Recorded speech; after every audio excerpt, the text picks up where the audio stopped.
Sono interessato alle dichiarazioni dei ragazzi e se loro vogliono dimostrare la disponibilità nei confronti della famiglia Mauro Antonio che io rappresento, si facciano sentire da me, si facciano interrogare da me, sarò a Padova nei prossimi giorni. Di ritorno da Milano verso Firenze, l'avvocato Stefani, legale della famiglia di Domenico Mauro Antonio, annuncia che già a partire da domani sarà a Padova. Tra le sue intenzioni quella di sentire i compagni di classe del 19enne studente del liceo Nievo e anche i professori presenti in gita. Colloqui fondamentali per l'avvocato anche alla luce delle nuove dichiarazioni dei ragazzi che tornano a tirare in ballo un uomo misterioso che si aggirava nel quinto piano quella notte, proprio vicino alla stanza 531, stanza che si trova davanti alla finestra da dove Domenico è precipitato.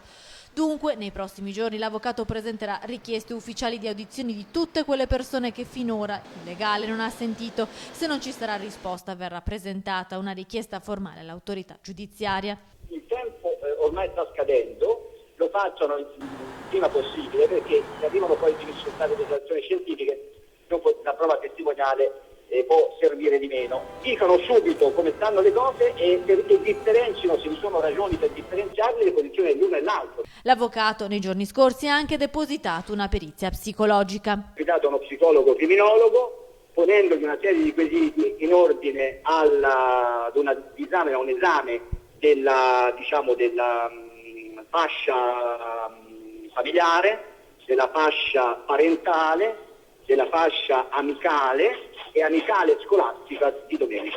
Intanto si attendono gli esiti degli esami scientifici, mentre spunta un altro livido sulla spalla di Domenico. Qualcuno lo ha trattenuto.